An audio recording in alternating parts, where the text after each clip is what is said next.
Hi guys! Mapagpalang araw po sa inyong lahat. Kumusta po kayo? Bali ngayon po ay nandito po kami sa bahay po nila mama. At kami po ay naggagala. Ngayon po ay pupunta po kami doon po sa bahay pong pinapagawa po ni Tita Leti para po kay na mama. So ayan po, samahan niyo po kami. Bali ang ginagawa po ng dalawa po ni Kuya ni Kuya Tilate, sila po ay nagkikisame.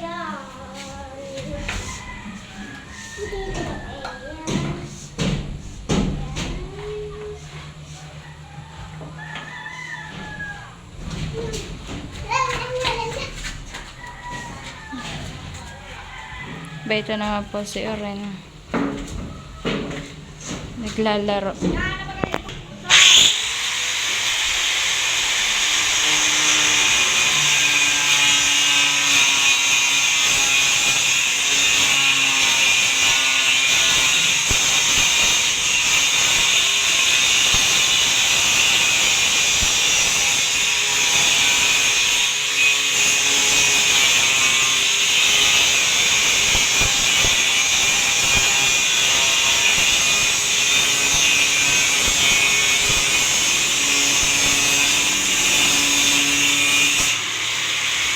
Po, yan nilalagay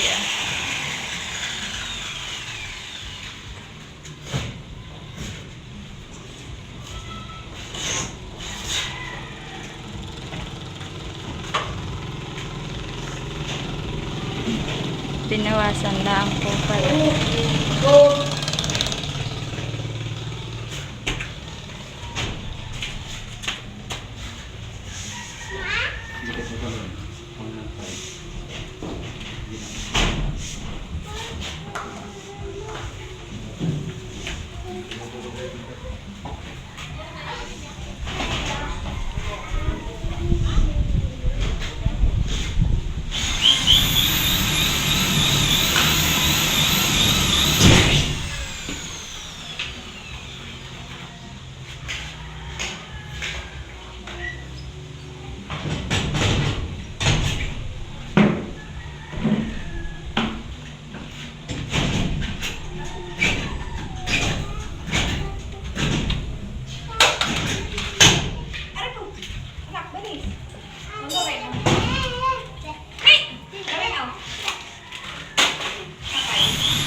At dito naman po sa kabilang kwarto po ay si Papa po ay naglalagay ko po ng skim coat po dito. Skim coat ba yan? Ha? Skim coat ba yan? Nilalagyan po ito. At ito po ay nakisamihan na. Ito pong kwarto. Ang kinikisamihan na lang po ay iyohon. Buti na lang po ngayon po ay sumikat na po ang araw dito. Ay kahapon po ay sobra pong ulan. Napakaulan po. Ay ngayon po ay sumikat na po.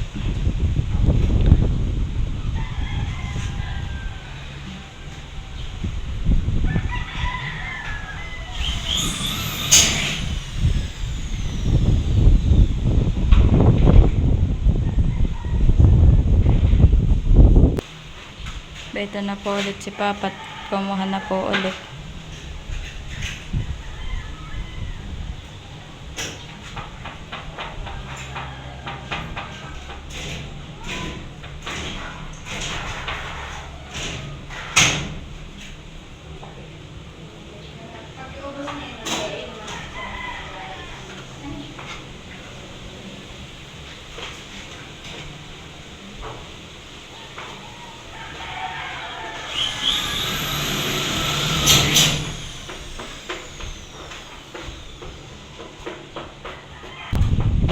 Nalagyan din po pala dito na outlet po ng saksakan. Ito po nalagyan na po.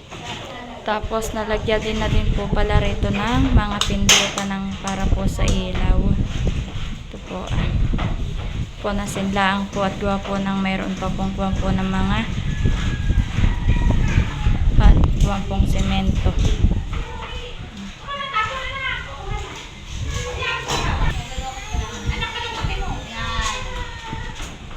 Hindi pa po tapos yung dalawa.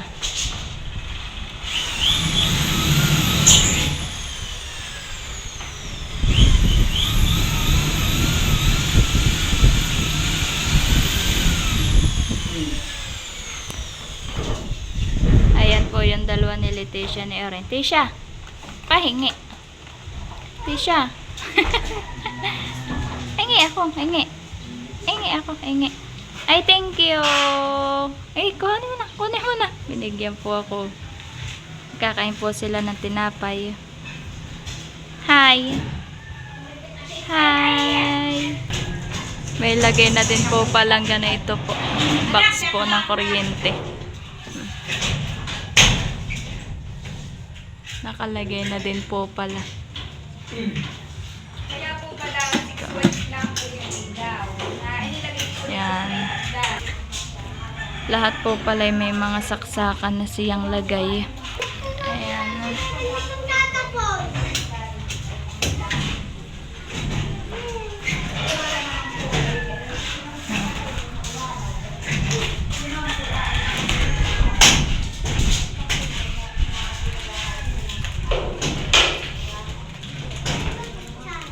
Di pa po tapos si Kuya dito po.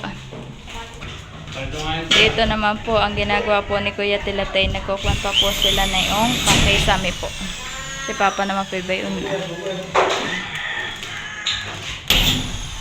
At lalo hindi pa po tapos lagyan po yung kanila nilalagyan ng kaisami.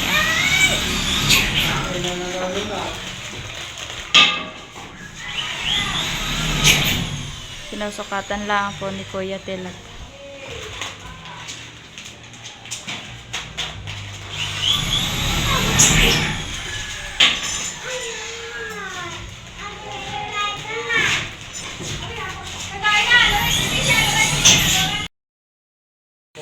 Ayan naman po ang ginagawa po ngayon ni Kuya Tilat. Pagtapos po rin naman kisame.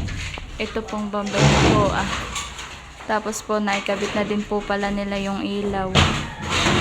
Ayan po yung ilaw.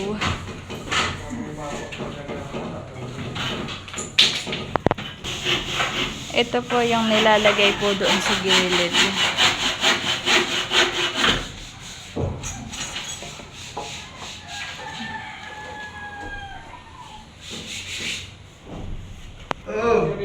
Si Kuya naman po dito yung nagpipintura po.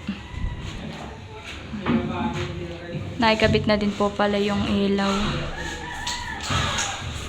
Tinanggalaan po si Kuya po yung nagpipintura.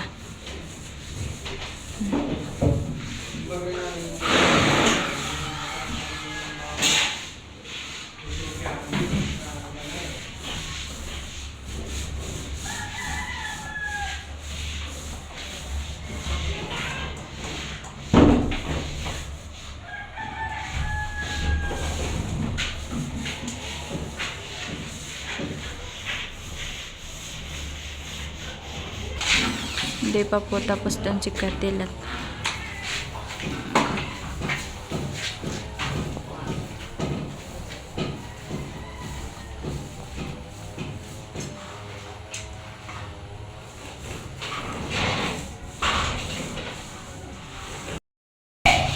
Dito naman po sa kabila pong kwarto, itulong po yung dalawa po ni Papa ni Mama. Naikabit na din po dito yung ilaw.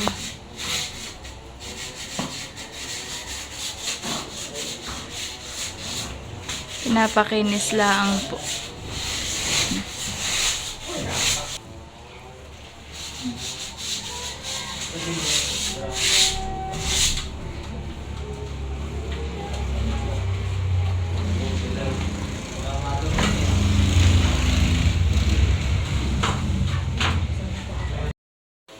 At iyan na po naman yung sa harap po ng kalye.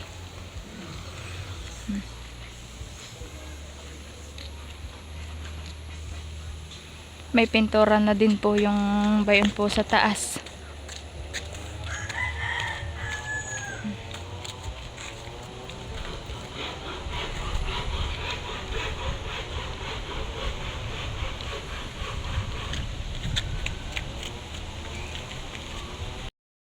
At ayan naman po yung may doon pong kod. Ayan, pintura na din po iyan.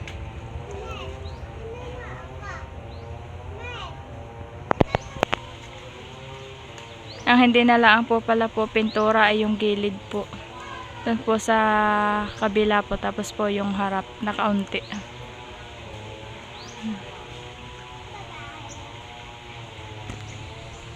Kaya po maraming salamat po sa pamilya po ni Tita Leti. Kung hindi po dahil po sa kanila po ay sila mama po ay wala pong ganitong tahanan. Kaya po maraming salamat po Tita Leti sa inyo.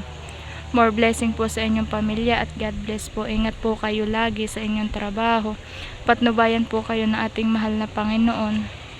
At bigyan po ng malakas at malusog pa pong pangangatawan. Kaya po lubos po kami nagpapasalamat po sa inyo. Maraming salamat po. 12 seconds later. Yan, pagtapos ko pong magala po doon po sa bahay pong pinapagawa po ni Tita Leti para po kay na mamay. Ako po yung nagpunta po dito sa baba at nakita ko po yung pong mga bunga po ng mga rambutan. Ayan po. Tinuturo po sa akin po kanina ni Bibi Orin at hinog na daw po. Ay o nga po, mga hid na po siya. Yun naman pong iba ay mga green pa. Oo po. Kaso nga lang po ay siya po ay kinakain po ng mga ibon. Ay nangangalaglag naman po. Ayo, bago pala ang po na pula ay kinakain na po ng mga ibon.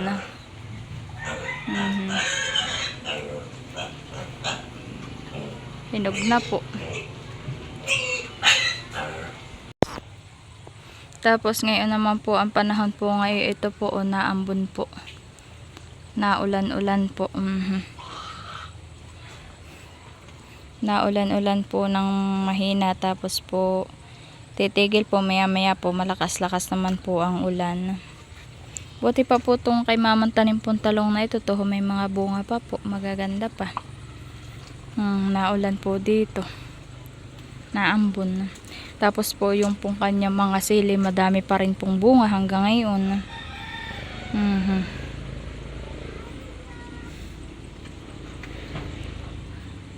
Ito po yung siling turo. Wala na po siya mga hinog, mga hilaw na po siya. Ito naman pong isa ay po. May bunga din pong isang peraso. Nandidiyan lang po siya sa kalapit po ng ano ba ito, Kalasuchi. At ako po ay pupunta po dito at pinapatingnan po sa akin ni mama kung hinog na daw po itong langka.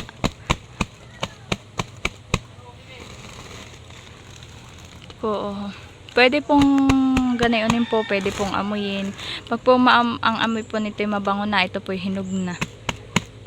Ay para pa naman po siyang hilaw. Bali po hilaw pa po siya. Iba po ang tunog niya. Ay ako naman po pupunta po dito sa kabila. Ito po ay nasayang po siya. Ito po may balot ay po na sira po siya kahit po may balot po siya sa ako. Ganito po ang tunog po ng hinog na. Hinog na po ito. Kukuhain ko lang po dito yung mga mga hindi pa po sira at ito po pwede akin pong luluto at gagawin ko pong palatok o bilo-bilo. Yan, hinog po siya. Dito naman po ay magaganda na po ang mga talok pong palay, mga tanim. Mga tubo na po at mga porong green na po. Sagana po sa tubig at kalapitan lang po ang patubig.